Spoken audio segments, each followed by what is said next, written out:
cheap, very cheap. You want to wipe certain products down with certain towels or t-shirts. Something like this plastic, towel or t-shirt's fine. Anything with LED screen, plastic, stuff that may scratch, it's good to use a microfiber towel. Microfiber towel is good on screens, LED screens, whether it be a video game, VCR, screen of a TV, a surround sound, whatever. You want to go ahead and you want to use this, so it doesn't scratch it up, you don't deface it. If you do take care of your stuff, take care of it, wipe it down, so it presents itself on a better sale. Furniture, also, some furniture, whether it be wood, lacquer, whatever it is, the finish on wood furniture you want to be careful with. Mineral spirits I find really good. Mineral spirits wipe down certain stains without defacing the finish or the shellac or the polyurethane of your furniture. So this is really good. It could be applied with a microfiber towel, a rag. That's fine. That's fine. You don't have to really worry about the type of cloth you're going to be using to wipe down furniture when using mineral spirits. For chrome, aluminum, like say for instance, again I'll go back to this blender. This blender has a aluminum face on it. I find Neverdull to work very, very well. It is a mesh type of wax. Tears apart, as you can see, it looks in here. Looks like what Rumpelstiltskin yearns up. Yeah, you just tear it off, and you go ahead and just wipe it down like if you were waxing a car. Let it sit for a little, and wipe it off.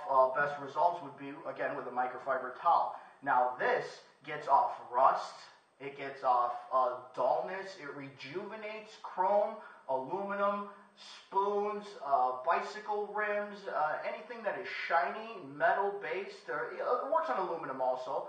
Works really, really well. Could really rejuvenate a product to catch the attention of a potential buyer. Organization of your items also plays a big role. You have many items sitting on your table that are space consuming when sitting this way. Here goes the wire. Let me wrap it up. Let me give it to you. It's very space consuming when it's on a table. Here goes the blender just laying around. No. Here you go. Zip tie. Zip tie can help with organization. Wrap it up, zip tie it. Don't zip tie it too tight, because the last thing you want is someone going home trying to cut it and they cut the wire. So tight enough where it's not loose. Always leave the end out also, and I'll get to that in a minute. But when you have stuff wrapped up, you're going to have people taking items off the table, unwrapping them to see, of course, if buttons work, how it looks, if it's defaced, if it's marked, if it's scratched.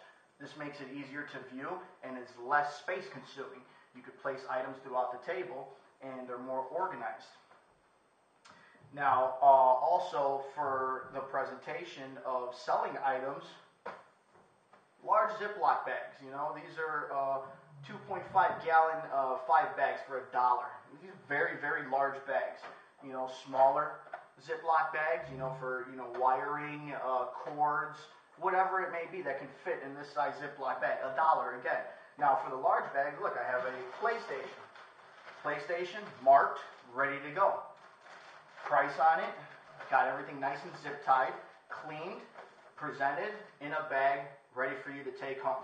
Good presentation is good selling. It'll raise the bar on you making the sale on what you have in your garage.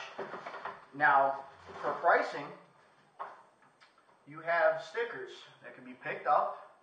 Walmart, Target, Walgreens.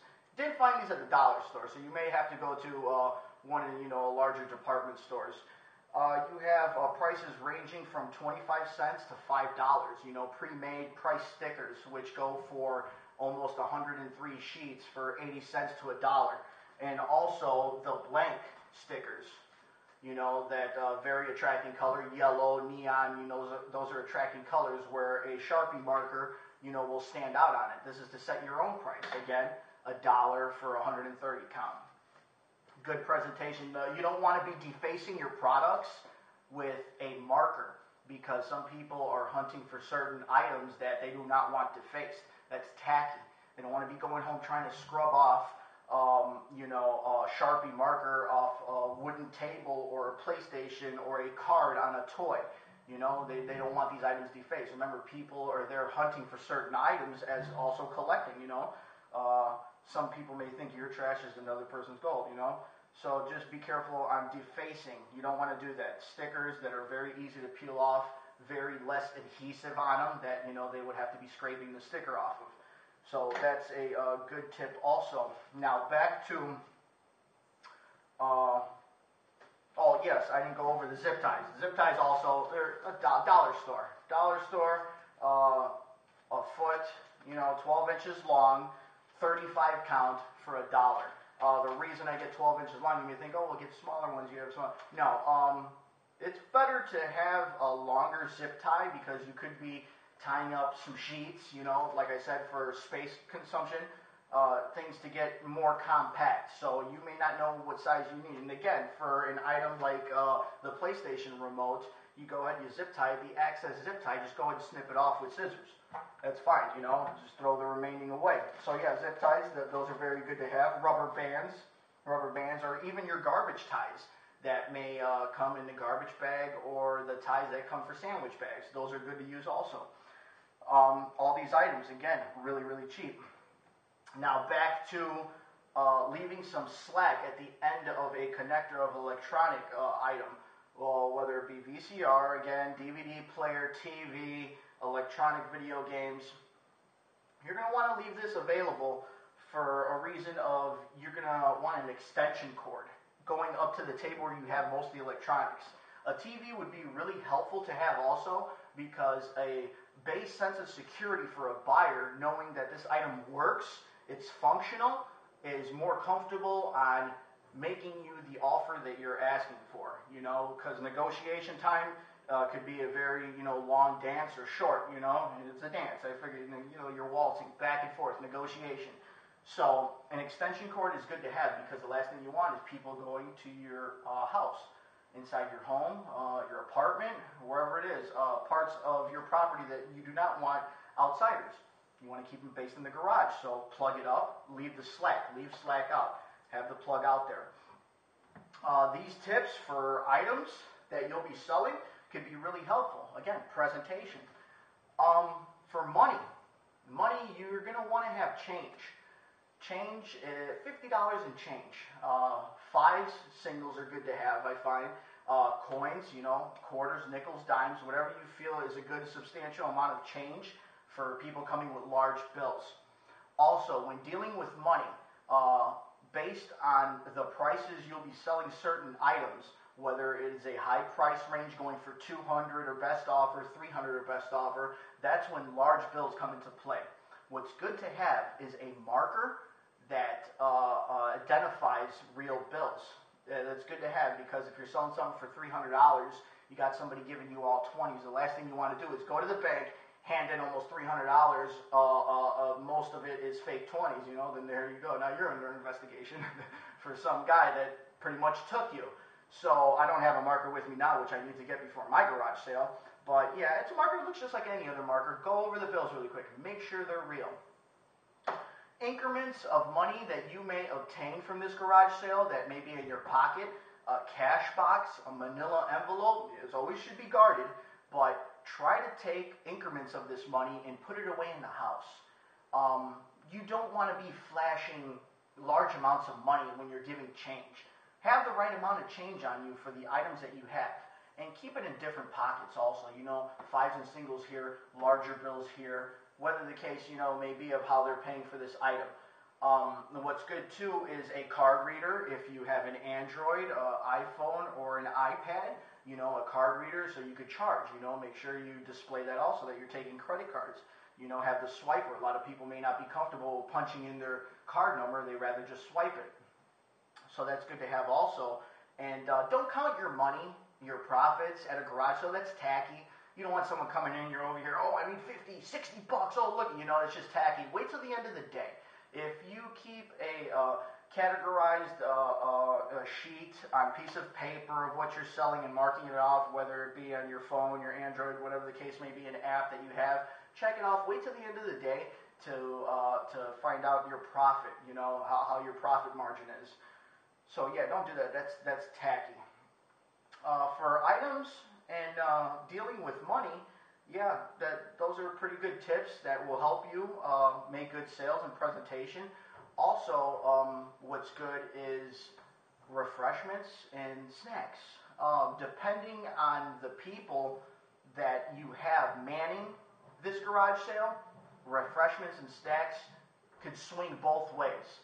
Now, you could have two people, you and your significant other, manning this garage sale. Well, you really don't want to be concentrating on a whole bunch of refreshments and snacks for $1 or $1.50 when you have items that are 50, 60, 70 bucks that you need to concentrate on selling. It's going to be time consuming. So make it simple. Make it simple. Pop, bag of chips. Pot of water, bag of chips. 50 cents, $1, quick transactions.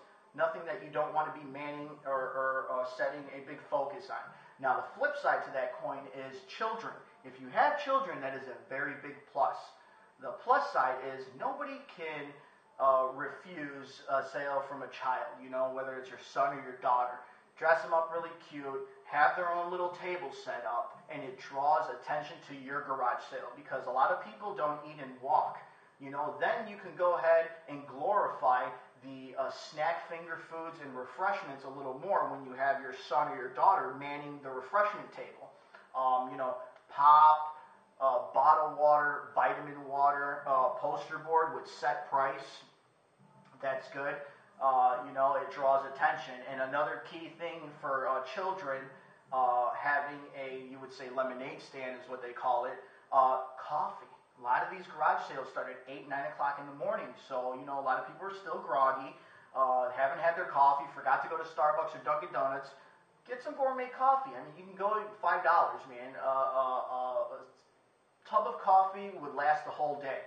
And a good dispenser is a self-dispenser, which you press your cup on it. Because psychologically, a lot of people with sanitation, when they see a coffee pot, they don't know if it's being cleaned the right way. It might be a turnoff. So, you know, a coffee dispenser where they can push their cup on, cream and sugar off to the side in a bucket where it's sitting in ice, you know, make sure, because these are things you're feeding people. You don't want people to get sick. Make sure you have your cream. But that draws attention to your garage sale. People are standing there. Now they're looking at the items. And also profit for your children. The descriptions of signs also is a key factor. The signs, poster board, again, these poster boards that you can pick up at the dollar store, posted in front of your table, for the lemonade stand or for your items can bring down the jibber jabber and questions that you may have to ask. At one point, you will probably have 10 to 12 people in your garage and you can't be everywhere at once. So the better description you have on your sign and that it's informative takes down that talking and answering questions. It takes it down a lot because when people can go ahead and read the price, read what's here, the organization of where everything's at, less questions. It's just negotiation, really. So if, you know, you don't have a lot of signs, very good description, you got one guy trying to ask you about an item you have in electronics, you got another lady over here asking you about a vase, you're going to be answering too many questions. So, you know, you want to bring that down by being very informative on your signs and detailing, good penmanship, and attracting colors. Remember that. And overall, with these tips and cost effective, should make your garage sale not so overwhelming and not so time consuming because yes, I know we all have priorities in life, you know, whether it's job or kids or just, you know, appointments we need to keep in our personal lives. So follow these tips. They could be really helpful. They're helping me, and I just want to go ahead and help the people too. So it's less time consuming and also raise that profit margin at the end of the day because it's all about the money, right? The money is what makes this world go round. I hope my tips were helpful. I'm Tony again. This is Tony Tips. Wait for my next video that I will be posting soon, which is the counteract to garage sailing, the hustler point of view. Going and getting good deals and what you have to do to get the item that you want for the price that you want. So look out. Tony's Tips. Have a good day.